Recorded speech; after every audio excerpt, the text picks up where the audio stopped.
How did you come to acquire your first harp? Did you find it, or did it find you? Today, I'd like to share with you the stories of how I got my harps, and I hope this will inspire you to share your stories too in the comments.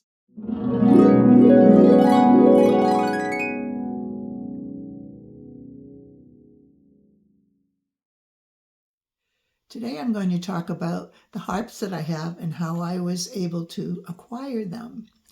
It goes back to 2017, and I got a call one day from my daughter-in-law, who happens to play the harp, and she had seen an advertisement for someone selling a 34-string triplet Catalina harp. And it turned out that the person who was selling it lives here in the same town that I live in. She was a little bit hesitant to go to a home of a strange man, and she asked me if I'd go along with her, and I said sure.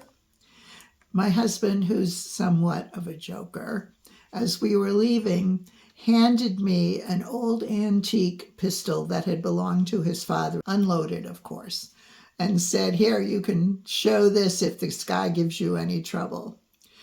So off we went, not knowing what kind of person we would encounter, and we got to the apartment complex where he lived, and the door opened to this very handsome, very young man, and he welcomed us inside, and he seemed pretty harmless, and standing there in his living room was a big pedal harp, beautiful pedal harp.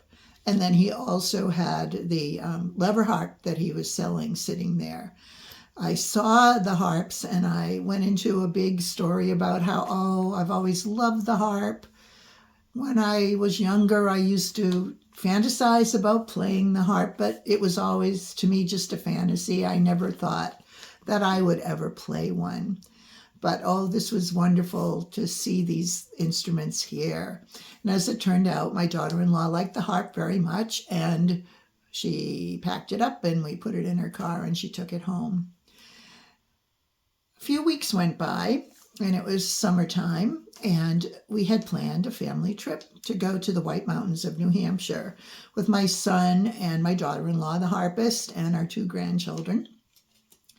And it just happened to coincide with my birthday. So while we were there, the first night, we were getting ready to go out to dinner, and we met our family in their unit at the B&B where we were staying. And I noticed there was something off in the corner, kind of a high thing, weird-looking structure under a quilt. And I figured my granddaughter, who was about 8 years old, had made herself a tent. So I commented on that and asked her if she had made a tent, and everybody kind of giggled, and we went on and talked about other things. And then after a while, we decided it was time, before we went out to eat, for birthday gifts. And that's when the quilt came off of this thing in the corner, and it turned out it was a little harp.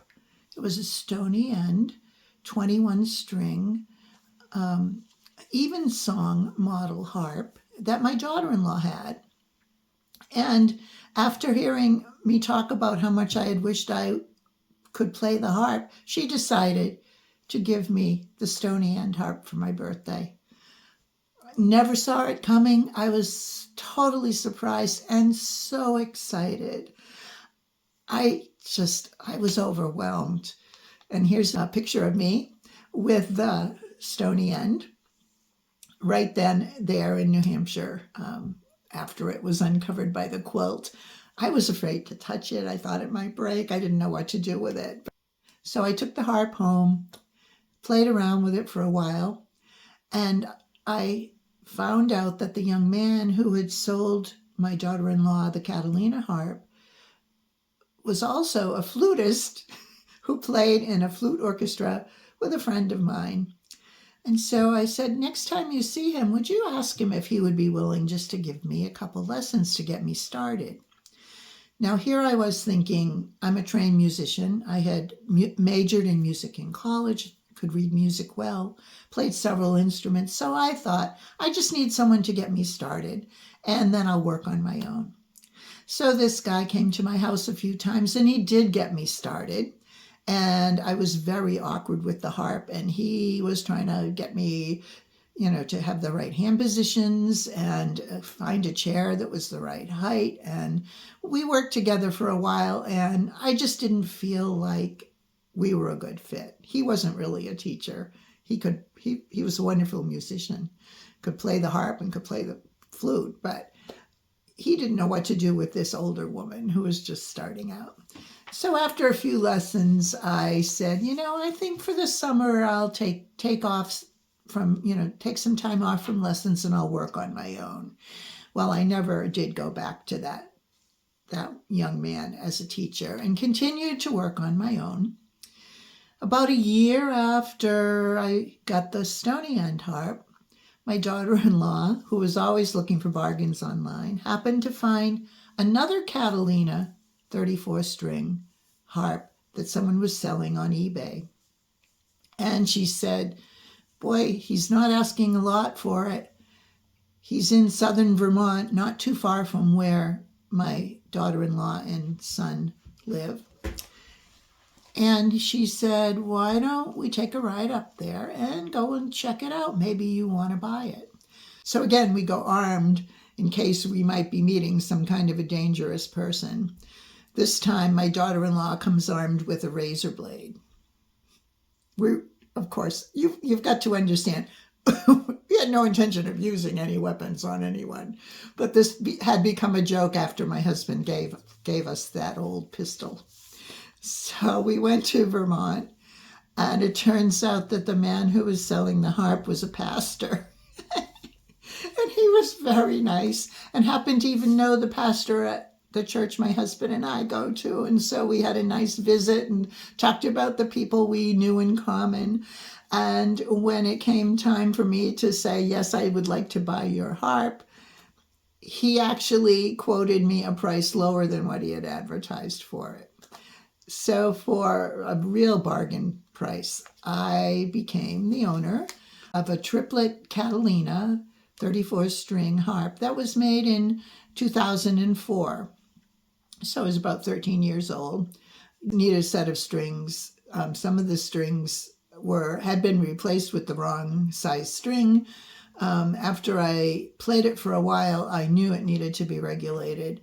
And it had Loveland levers. And at the time, that meant nothing to me. This is the first, real substantial lever harp that I had ever touched. But I did know it needed some work, so I found a technician and took it to her, and she did regulate the levers and put on a set of new strings. And I happily played that harp.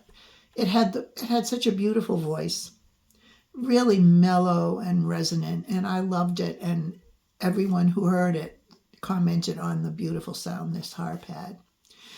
Now that I had this harp, though, I realized I needed to get serious, and I realized working on my own was not enough. And serendipitously, there's a lot of serendipity in these stories, I went to a program at our local library where a woman was performing, doing Irish storytelling and singing Irish songs. It turned out she lives in the same town that I live in, and she gives lessons on voice and piano and Irish flute and harp. So I quickly signed up for lessons with her. Turns out she's a scholar of Celtic culture and a wonderful actress, singer, musician, and teaches courses in Celtic storytelling and also the Irish language. So I had a person who was a real expert in all things to do with Celtic music. And I took lessons from her for a little over a year, and they were delightful lessons. And this was in 2019 up through the beginning of 2020, when you all remember what happened in 2020. We had the COVID pandemic and the lockdown. And although she offered to give me lessons on Zoom, it wasn't quite the same. So I said, well, again, let me work on my own until we get through this. At that point, we had no idea how long this was going to be. And that's what happened. So I stopped my formal lessons at that point, and I have never continued them since. But over the course of the pandemic, the good thing that happened was several communities online emerged for adult harp learners. And I found Christy Lynn's Learning the Harp community. I found Heather Downey's How to Harp community. I found Facebook groups, all kinds of resources online and connections with people all over the world who were also learning to play the harp. And we had Zooms together and practices together, online lessons. I found out from them all, whose music they were playing. We would share music and find out about other people who were composing and arranging harp music. And it was a really rich and deep time of learning for me. And as I was playing more and more, I started playing pieces with lever changes and finding out that those old Loveland levers on my harp were pretty clunky. And it was also really hard to regulate and regulate those levers. And so I started thinking about maybe getting all the levers changed. So I called Triplet Harps, and I have to tell you, it's a family-owned company. When you call, you talk to Debbie Triplet. And I asked her about changing the levers, and she said, yes, it could be done. It will be quite expensive. You're going to have to ship your harp from Massachusetts to California, where we'll have to ship it back, so there'll be that cost involved. And she said, it would be okay, but it still wouldn't be as good as if you bought a new harp. Of course. By the end of the phone conversation, I had ordered a new harp, and you can see it behind me. And that is also because I loved the sound of the other harp. I got the same model harp. I got a Triplet Catalina. And I've got some photos that I'm going to insert here. Me unboxing that harp when it finally came because of supply issues during the pandemic. It was supposed to take 6 months. I think it ended up taking 8 or 9 months before I got it. It was a long, long time. But when I finally got it, I really, really loved it. I had it, not only did I have different levers, it has Camac levers. I had an insert put on it, which you'll see in the photo close up, that is a Celtic butterfly. And I also had a hookup put in it so that I could hook it up to an amp, because I had played in church a few times and people said, it's really soft. It's very hard to hear. So I got an amp as well. And that's the story of my lever harps, except for the little guy back there. I forgot to mention my harpsicle. In between all of these other things, around a year or so after I got my first harp, I started thinking that it would be good to have a smaller harp. At that time, I thought I might want to be visiting people who were ill or hospitalized or in long-term care. And I also wanted something that I might take with me when I travel. And so I decided to buy a harpsicle, and I got the Flatsicle model, which has levers on 3 strings, has levers on the B, F, and G strings. And I didn't end up taking it to visit too many people, although I have done that a few times, and it's been a wonderful experience. And I've taken it a couple of times now to Florida when we've stayed there for a couple of weeks. I just got back from a trip last week where I brought it, and I had been nervous and had not taken it on a few trips because so many people now bring carry-ons. I was afraid that putting it in the overhead bin, someone might put something on top of it, and that maybe the flight attendants wouldn't be too thrilled about me taking up a whole bin in the overhead. So I took my chances on this last trip, and I upgraded our tickets on Southwest so that we got on the plane in the first group of 5 people. And I was able to claim a bin, and neither flight ended up being full, either going down there or coming home. And so I was able to put our small carry-ons and the harp up in a bin, and then they let me close it. So I've had 4 harps. The stony end eventually went back to my daughter-in-law because she wanted to have it available if our granddaughter decided to play. And I sold the other triplet to a woman here in town who heard me play in church one Sunday and came up afterwards and was very curious and asked all kinds of questions. And I knew, because sometimes she fills in with music in our church, that she played several instruments and is the kind of person that likes to try new instruments, and played the flute, and she played piano and organ. And so I reached out to her when I was deciding to buy the current triplet and asked her if she'd be interested, and turned out she was. So that harp still lives in Lunenburg, Massachusetts, where I live.